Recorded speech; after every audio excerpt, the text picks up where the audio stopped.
Welcome to the Texas Oil and Gas Podcast, the show dedicated to bring you the news from the oil patch deep in the heart of Texas, with your hosts, Ryan Ray and Josh Shelton. And we're back with the Texas Oil and Gas Podcast. We appreciate you tuning in. This is episode 117. Ryan, we got some reviews coming in on the show today, man. It looks like you've been pumping some stuff. I think we have 3 new reviews. Yeah, 3 new reviews. And just so everyone knows, we hadn't done this in a while. The rating, which we're calling the rating, is the stars, and then the reviews. So we don't know if you leave stars. We thank you. We love it. We appreciate it. We just don't know who you are, so we can't thank you publicly. That's why I say a rating and a review. We have 3 that did that. First is Z Kimball 1245. Great insight into Texas upstream activity. 5-star review, which is all we accept, so that's wonderful. Hey guys, thanks for the hard work. I appreciate spending time exploring all sides of each debate, while also comprehensively, I can't say that word, covering upstream oil and gas. Best of luck and keep up the good work, Zach. Great podcast, 5 stars from Nay93. Great guys talk about the industry like Monday morning quarterbacks break down the league. Highly recommend people fresh out of school or grad school. You will learn a lot about your future clients. Thank you, Jay. And finally, the Talking Geek, 5 stars. The best petroleum industry podcast for Texans. Now, I got to quibble with this a little bit.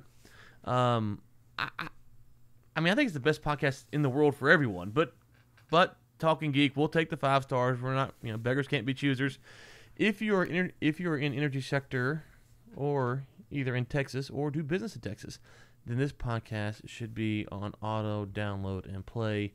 We agree with that. Thank you, Talking Geek, for the 5 stars. Now, the reason we're pushing for this is we're trying to get the Mount Rushmore. And I thought about this some, Josh. If we get the Mount Rushmore status, top 4 business news podcasts, I think we're going to make some shirts. And, we'll have, a Mount Rushmore shirt. So we'll have, my big head, your mug, Nate's mug, and then we need, a 4th head because there's 4 on Mount Rushmore. And we'll get I'm going to say, I don't know, we'll get 100, 200 shirts made up like that, and then we'll put, I don't know, some kind of creative thing about us, Mount Rushmore. I don't know. So, TexasOilandGasPodcast.com. Send in your ideas. Who should be the 4th head on the Mount Rushmore? My head's big enough to cover 2 spots, so maybe that's enough. I don't know. But we are trying to get the Mount Rushmore status. So, 5-star rating, 5-star review. It really, really helps. We say that. We don't actually know how it helps because iTunes doesn't tell us any of this stuff. We're trying to get that Mount Rushmore status. And big news, Josh. We have been holding on this. Nate, hop on here for a second. I know Nate's creeping in the background like he's not here. But, Nate, how long have we been working on this? Since when? March, maybe. A long time. Okay, so Nate has been working, despite what we say about him when he's on here, on getting together an oil and gas cruise. Now, let's talk about this. This is not a sales cruise. It's not a marketing cruise. This is a cruise that we kind of like this show or Ellen and my show. It'd be 7 days. I think we're looking at the Galveston area, right, Nate? Yep, Galveston, down through the Western Caribbean. Yep.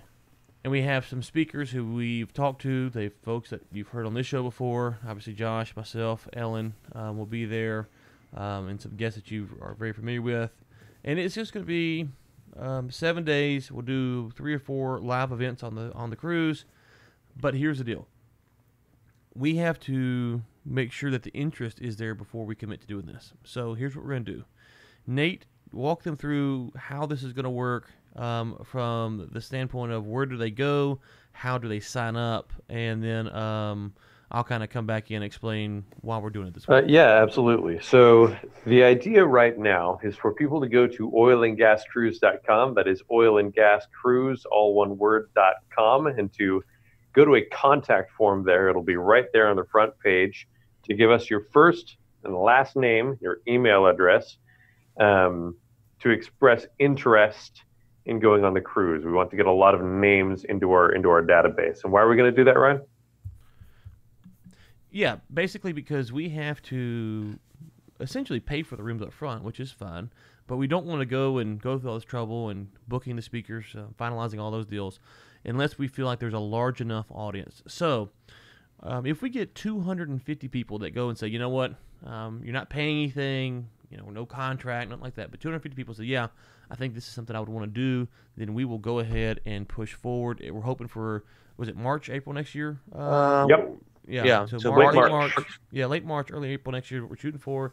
We're going to give this a month. So if we have 250 people who sign up and say, yeah, I would be interested in going in the next month, we will do this. If we don't, then we'll table it and see if we can do it again some other time. And so I think is that everything? We're going to link to that in the show notes, oilandgascruise.com.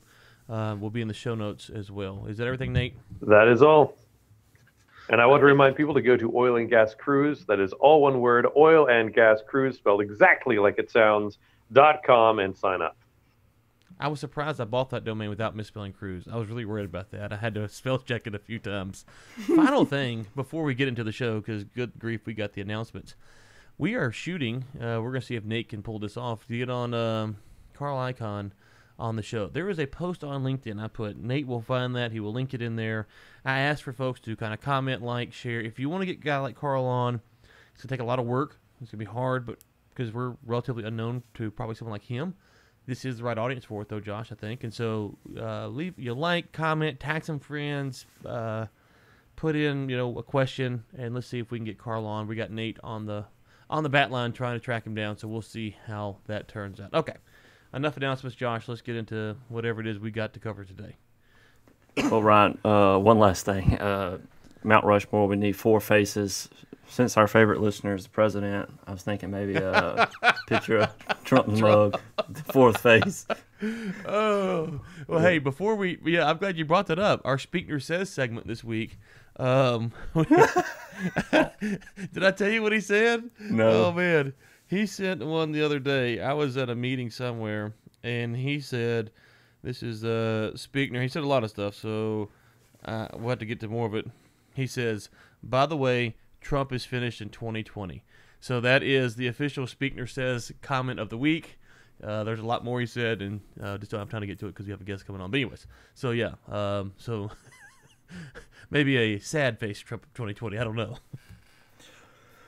Well, there was big news that came out this week, Ryan. Saudi Aramco is planning to release an IPO sometime in early 2020. This is a report. I don't know if this date is hard or soft, but this could potentially be an enormous deal to open up next year. And we have a guest coming on here in a little bit, and I was going to ask him about this as well, what he thinks about this. What do you think about the IPO? Will this change much of the oil and gas scene next year by them going public? Yeah, you know what I found interesting about this was maybe 2 weeks ago they came out and said that they'd always wanted to do the IPO during this time period, which is not what they had said a few years ago. But with that being said, it feels like the Saudis must believe that despite the prices being soft now, that the prices would rise over the next year to 2 years. Otherwise, it wouldn't make sense to really go forward with the IPO if you thought prices were going to be down. There's, to my knowledge, no reason for them to rush this. And so, of course, they may not really be interested in doing it. They could be talking, because they've talked about it for a while now, and it's never really materialized. But I have thought about that. If they're saying, hey, we're going to try and get this out next year, or 2021, then that's a sign that they feel the prices will generally be pretty strong, in my opinion. That means you won't have a dip or anything like that, but generally be strong over that time period. And so, that's obviously, I think, a good indicator potentially for companies over here that if the Saudis are believing that the price is going to be high enough for them to go through the IPO process, then maybe it's a good sign for some of the folks over here that prices, while they're a little soft right now, might come up here next year. Man, they're looking for a $2 trillion valuation back in 2016. My goodness, did they need a podcast to pump their show? Or? Yeah, $2 trillion. That's not bad. That's not bad. And that wasn't even all of their stuff that they own. I don't remember what percentage it was, but it wasn't 100%, or maybe it started off with 100%. I can't remember, but at one point I know for sure it wasn't 100% of everything they had. So it was you would assume it's worth more than that. Well, our good friend Sergio, who since abandoned us, he had a couple of articles that he released that were pretty interesting. First one was for this week, Pioneer's big bet on the Midland Basin. Pioneer's been doubling down, going all in on the Permian. We've been talking about this for about a year. They're focusing on the east side of the Permian, and so they are. Let's see, they filed for 8 drilling permits over the past week, horizontal wells split between Midland and Upton counties. So, going to be interesting to see how these do for them in the Midland Basin, and also looks like Midland's going to be really heating up. I know that Ecopetrol is just the JV that Oxy has with Ecopetrol. They're going to be getting active out there pretty soon, I believe, as well. Yeah. What I found interesting was he said that the Delaware Basin is being drilled too aggressively, and he felt like the Midland Basin is kind of where it's going to be at. It won't peak until the mid-2030s, where he expects the Delaware Basin to peak until 2024. It's comments like these that these guys make that I'm always curious about, but I'm always kind of hesitant to go in with both feet because, you have to. We talk on the show. We'd like to see where people put their money at, not necessarily what they say, and so you have to kind of separate those things. And so I think now, over the next few years, we'll be able to, or even the next year actually, you'll be able to see, does Pioneer actually follow this, or was this something kind of a way to put pressure on the market? And one of the things you got to think about, Josh, is if you're out there and you're publicly traded company A, and your competitors are out there publicly traded company B, C, and D, and if you come out and you say, well, man, we really like, in this case, we really like the Delaware Basin, but it's it's really expensive. It is being drilled aggressively. The returns aren't as good potentially, but we think there's a lot of money be made there. But all your competitors are really putting their eggs in that basket. And if you come out and say, oh well, that's you kind of poor boy it, if you will, it might kind of put them in a unique position because they have to respond to that, going, oh well, it's not it's not as bad as he's saying. So I always take this and go, okay, this is what they said. Now how do they act, and how do people respond to that? Because it's not exactly the same thing as going out and putting your money where your mouth is. This is shoot from the hip, kind of like me and you're doing. There's no real stakes involved. So I'll be curious to see if Pioneer actually follows through with this, or if a year from now we're reading Pioneer going, oh well, we were wrong about that.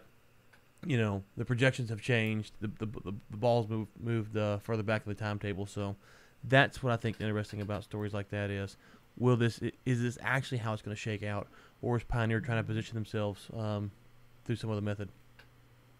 Yeah, that's interesting. And Sheffield, one of his comments that's here says, if Midland Basin is the only basin growing past 2025, it will make Pioneer's properties worth twice as much money or 3 times as much money at some point in time over the next 5 to 6 years. So that's what's at stake. Like you said, that's just a statement. How much stake is in it. That will be the thing to watch over the next 3 to 5 years for sure. Right. No. And if he's right, then good for them. It's not like I'm saying he's wrong. I don't have the data he has. I just sit there going, I wonder if this is exactly what we'll see it shake out here in the next 2 or 3 years. Well, last week, I didn't see this article till after the podcast was done. Sergio released a article, ExxonMobil Awakens, and it talks about them really gearing up, and at this time about to really start drilling, not only in the Permian but also East Texas. Over the past week, they filed for 53 drilling permits with the Railroad Commission of Texas. So it looks like they are they're gearing up to get after it. So it's going to be interesting to watch them. What are they doing? Who are they looking at? I mean, there could be smaller companies that are out there that they're looking to acquire. They're the one to really keep the eye on, I believe, for the next couple of months, is to see what they do out there in the Permian also, as well as the Eagle Ford, East Texas.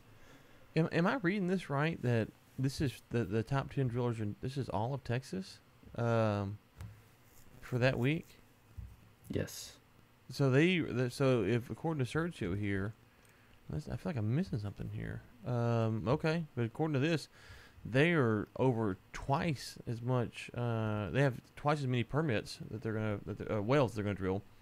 that week than the next second person down, which is Felix Energy. That's pretty impressive. It's not like they're number one by a short, by 2 or 3. They've doubled up the number 2 spot.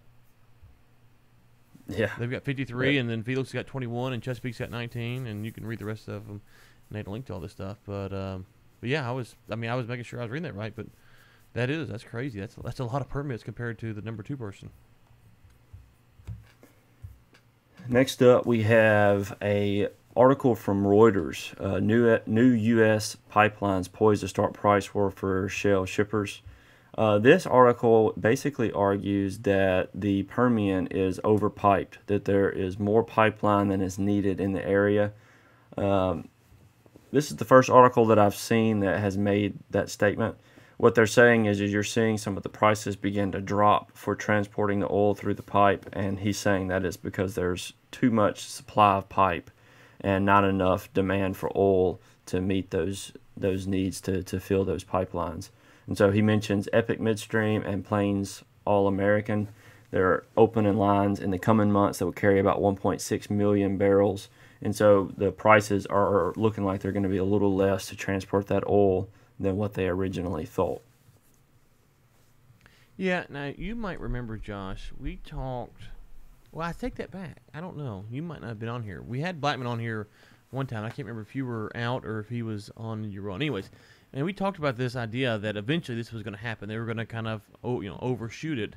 It sounds like, according to this, that they're a few months ahead of schedule, because we were thinking, based upon some of the reports we saw last year, that was going to be till end of the third quarter, fourth quarter, maybe even 2020 before that was done.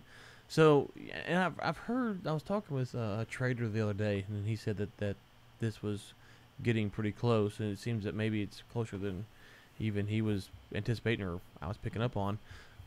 I don't think it's it's not, obviously not a long-term problem. It's just it is where it is. But if drilling ramps back up at the beginning of 2020, then we have the spare capacity, which would be a good thing. It's just part of the cycle. So it is, as you mentioned, though, it seems like it's a few months ahead of schedule compared to what we had heard that was going to happen. So I'm curious about how accurate this is. Obviously, I have no reason to doubt them. I'm kind of like you. I was like, oh, I didn't think it was going to be till end of this year instead of middle of August. But good Lord, it's middle of August already. How crazy is that? Like, that's I mean, you're nuts. talking the other day, 2020 is just around the freaking corner. That's just it's few just months. Insane. Yeah. It makes me wonder too. If these prices going down are going to help some of these upstream companies a good bit, make this thing a little easier for them. I know they've been under quite a bit of pressure here for the past few months. So could be something that overall helps the industry. Last article that we have before our guest comes on. This Texas oil regulator shifts stance on oil and on gas flaring. This came out August the 9th, so pretty new. And there was an unusual split vote by Texas regulators over the flaring of natural gas, and they've been pretty open and permissive of letting companies flare. What they're saying now is that people are flaring not out of necessity, just out of convenience. And so the chairman of the Texas Railroad Commission, he came out and said that he didn't think that something needed to be done, that they're flaring too much. There's too much freedom there. So he's looking to tighten that down, which makes me wonder, Ryan, what are these companies going to do if they're not allowed to flare this gas? I mean, it's a good question, and I'm not. Boy, this is one of these where you really wonder: is this politics or is this actually going to be a change in policy? Because if I understand correctly, they didn't actually vote against it. It's just that Wayne Christensen actually cast the first vote, I think, in maybe ever, to potentially change the policy. So I'm not. I've wondered about this because it's if they were to do it, it would be a monumental shift in policy. But I'm not ready to fully believe that they're going in on this.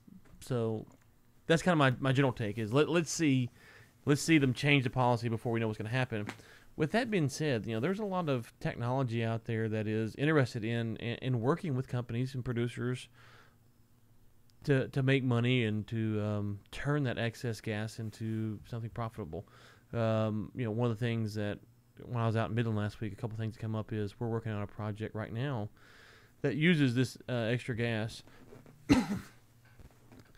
for Bitcoin mining, and so you can take it and use the gas to power a Bitcoin mining machine, and becomes more profitable, especially compared to what you're getting, which is nothing now.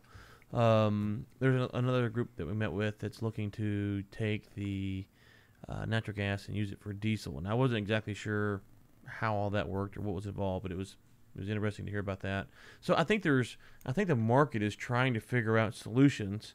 The question is going to be will the regulators force the hands sooner, or can the market figure out ways? Because there are people out there like this Bitcoin mining group we've been talking to who they're trying to figure out a way to take this excess gas and to turn it into profit. And so if you're an operator and you go, you know what, we got a lot of excess gas, the flaring thing might be changing. This is one way potentially to, not only not lose money, but make money on this, which can help you in other areas. Obviously, anytime you're making more money, I'm not a business guru, but that seems to be a good thing. So I'm curious though. Do you think they actually are going to overturn the policy? I don't, for this reason. So this little statement here. Williams argued that because Exco's wells in the Eagle Ford Shale play in southern Texas are already connected to its pipelines, a driller shouldn't be allowed to burn off the fuel.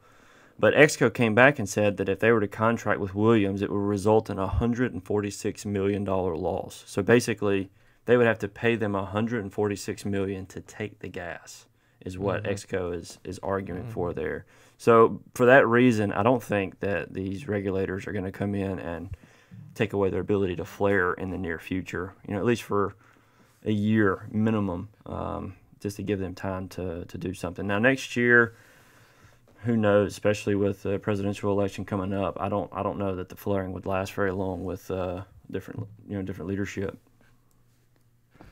Well, today we have a special guest, geopolitical strategist Peter Zeihan. Peter, about a month ago, I picked up one of your books, maybe a month and a half ago, The Accidental Superpower, and man, it was just fascinating. So I talked to Nate and asked him to see if he could reach out to you and get you on the show. So everybody, kudos to Nate for getting Peter on. Peter, I know that you've been writing a couple books lately. So what's life been like? You been traveling much last month or two? My core premise is that the world that we understand, the world that we know, the world of free trade and globalization is all coming to an end. And now that most folks are starting to accept that, I've been incredibly busy. I speak to a lot of companies and help them figure out what sort of challenges and opportunities internationally will be coming their way.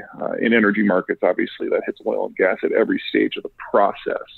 But it keeps me very busy. It keeps me in a lot of trouble. And so last week was the first week that I have been home all week in over a year, and it's fantastic. Yeah, I bet, man. So I mentioned in that book, Accidental Superpower, you make several predictions. One of them is the U.S.'s energy independence, kind of resulting from our withdrawal from governing maritime trade, NATO. You make that comment. Have you seen in the last couple of years things that validate the predictions you made back in 2016? What did you get right? What did you get wrong? What are some of the developments you've seen that have kind of validated your predictions? Well, just to kind of give you the runway, back in 2014, when the first book, that's Accidental Superpower, came out, I didn't try to put too many numbers on things because the shale industry was still relatively young. And so I simply said that it looked like by the end of the decade, 2020, North America as a whole was going to be energy independent, and that would change how the Americans function. Because if the United States no longer has a strategic need to maintain the global system because the Cold War is over, and it no longer has an economic rationale to maintain it because of the shale revolution, the U.S. was just going to do different things on a smaller scale. To the degree that that forecast was right or wrong, if anything, I was just being too conservative. The shale sector has outperformed all expectations of even the most optimistic predictions every year for the last 6 years. And so the United States, even without Canada, even without Mexico, is going to be a net exporter of every energy product that humans consume by the end of this year. And we have seen that evolution in economic norms change the way the Americans act strategically. We're getting out of all of the wars, whether it's Afghanistan or Yemen or Saudi Arabia or whatever. That has been coming not just under Trump, but under Obama and even under W. Bush. And we're seeing American drawdowns of every military facility we have everywhere on the planet: Germany, Italy, Korea, Japan, you name it.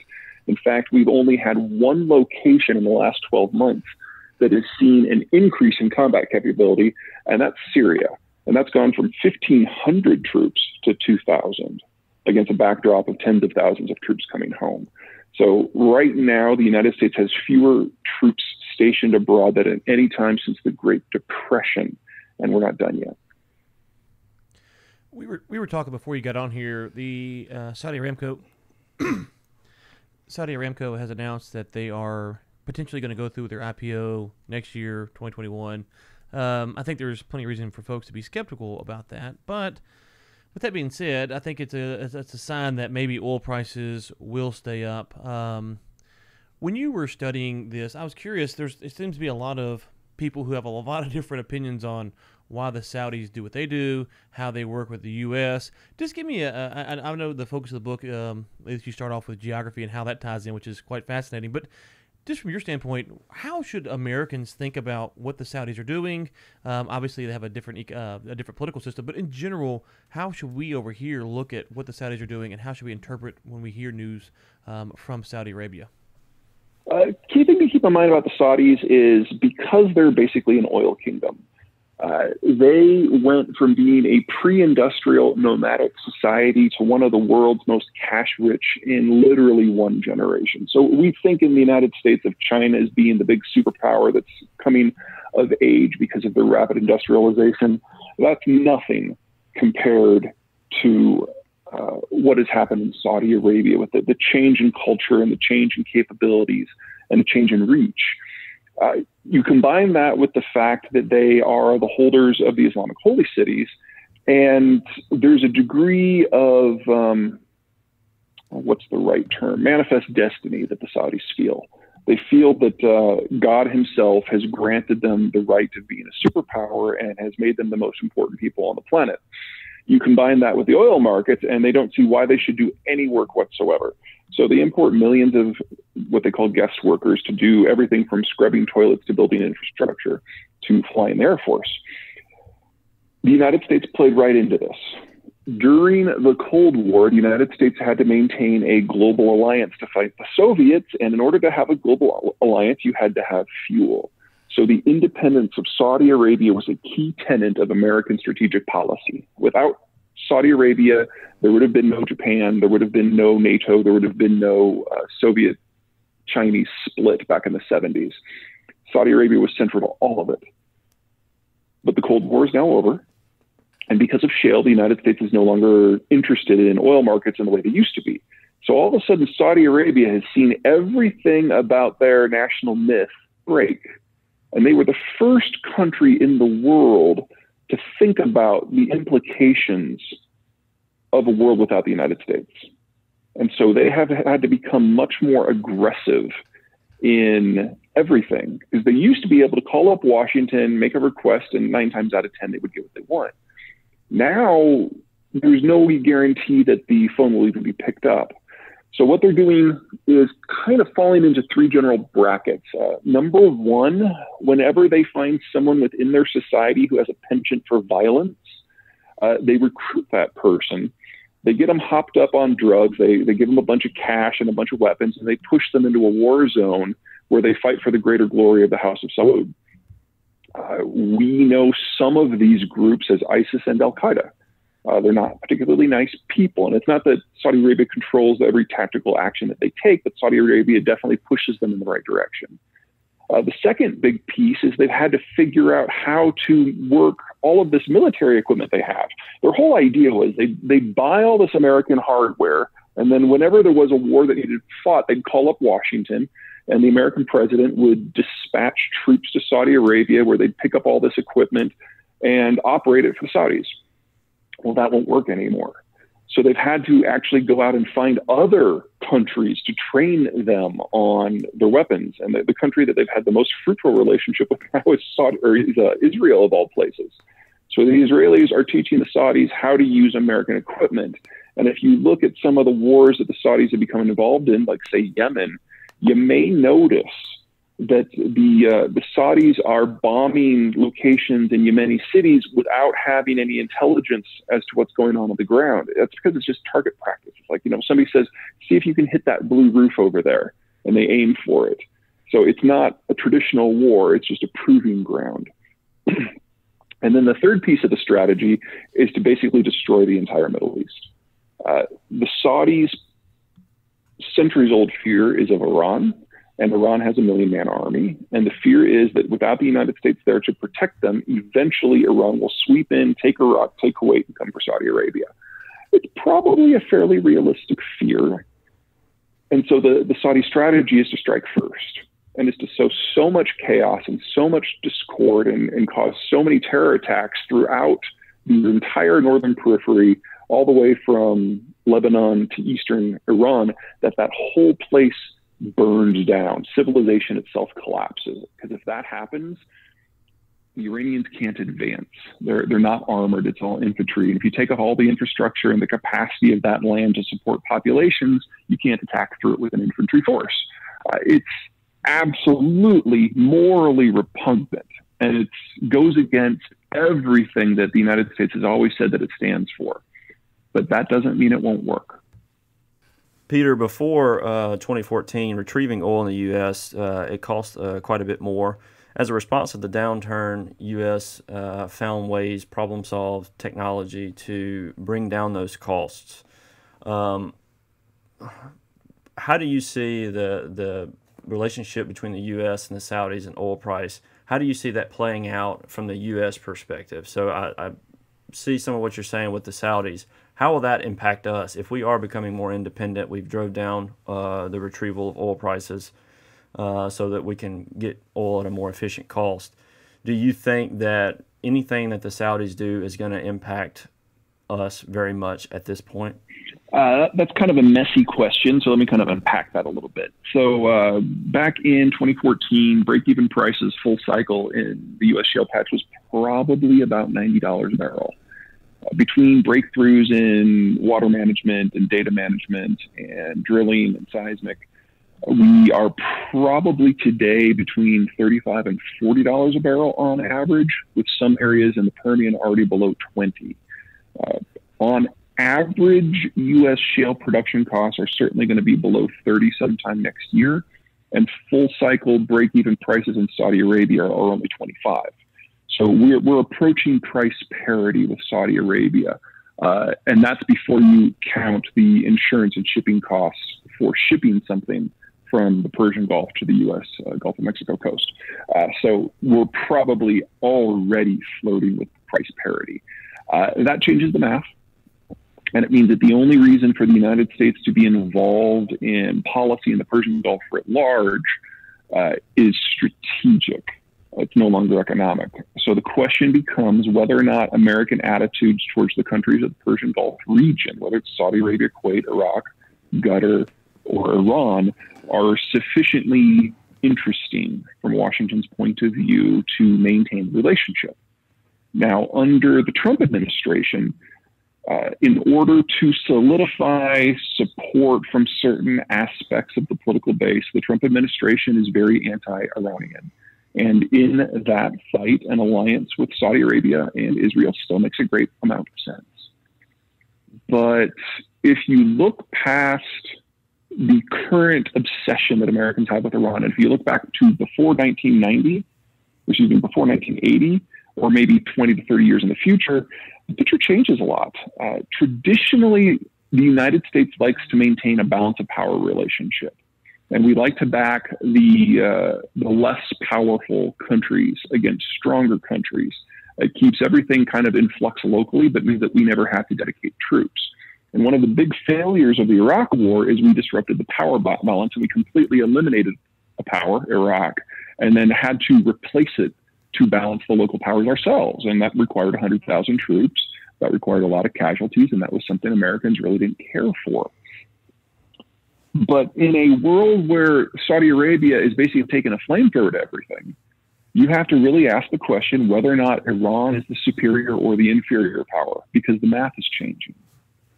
Saudi Arabia is the one who can get their oil out even if the Persian Gulf is closed. Iran is a much poorer country. Iran's military is not projection-based. And establishing a balance of power in the region is all of a sudden really, really easy.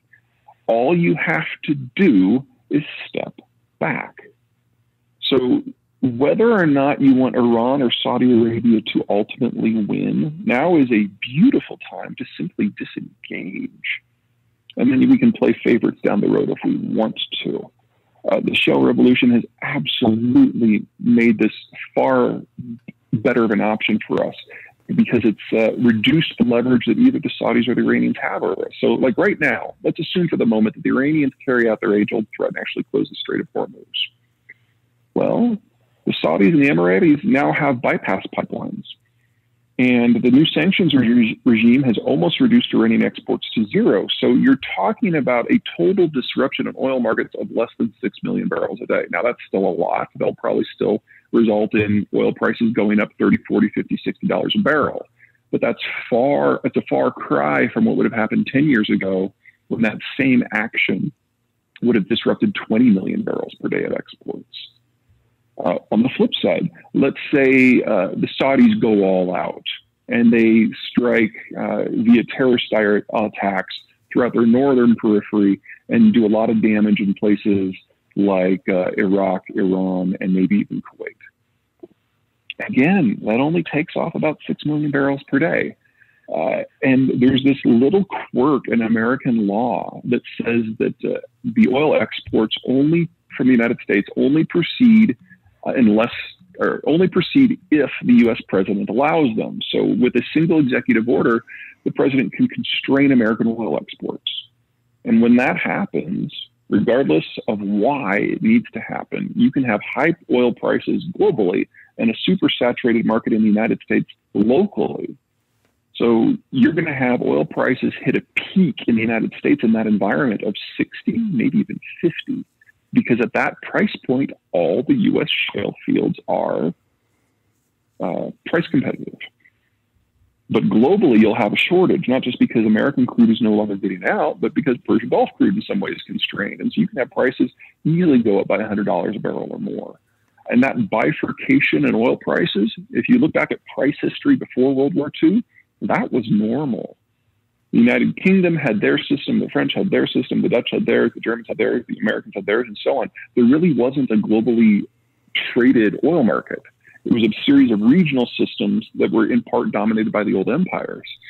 This idea that events in Palestine or South Africa or Mexico can change the global price, that's relatively new.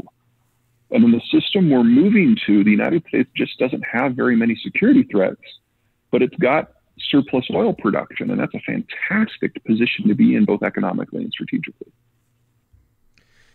We are getting up to our time here, so I want to be respectful of that. First, thanks for coming on. But I do have to ask. I have told Josh, and we talked about this offline. We don't do a lot of global geopolitical stuff, but Josh and I have talked offline, and I've often wondered, can the large nation state survive just because of the way that demographics are changing and people's opinions and people are divided? And the United States obviously is a clear example of division amongst the people. And I was looking as we were getting ready to get you on today, and I see you have a book coming out next year, Disunited Nations, The Scramble for Power in an Ungoverned World.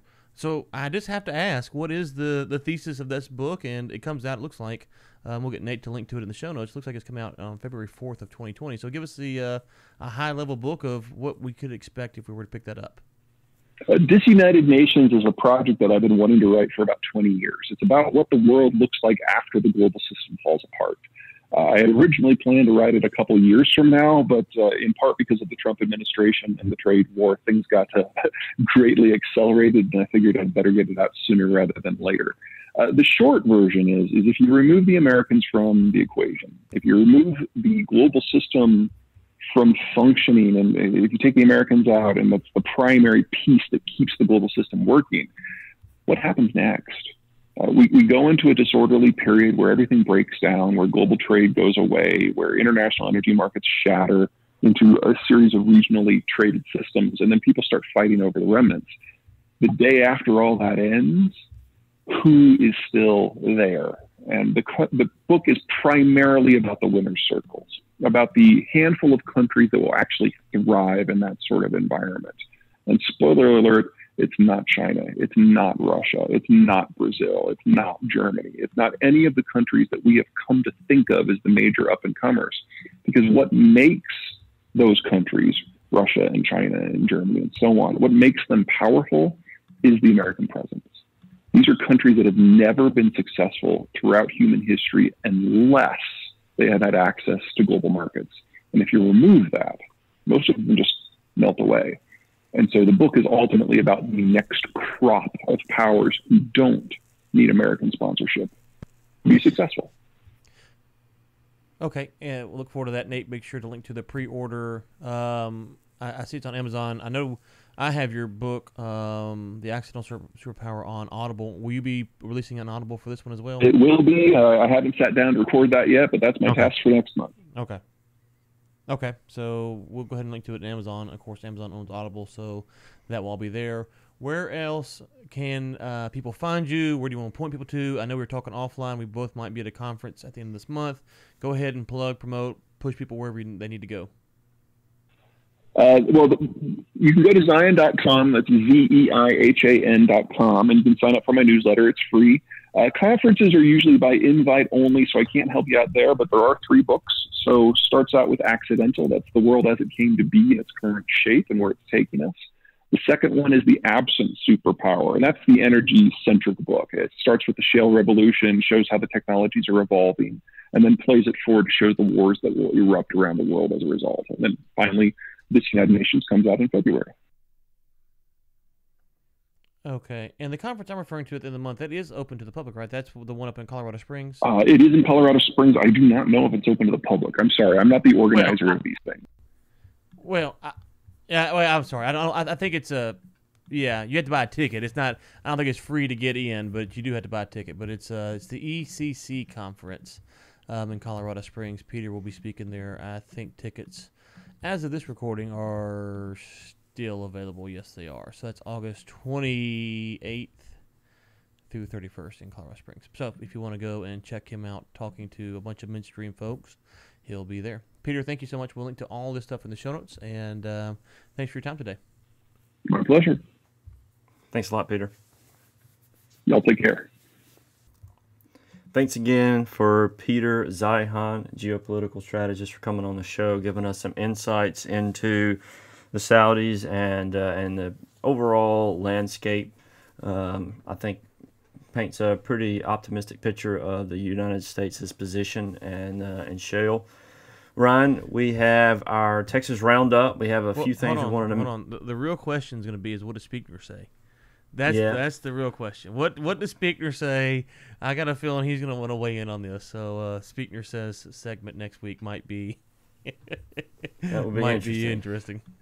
Yeah. And hey, just so you guys know, that conference, I think he was confused about which conference I was talking about. We are linking to the conference I was referring to in the show notes, and so folks that might want to attend that, they can check it out.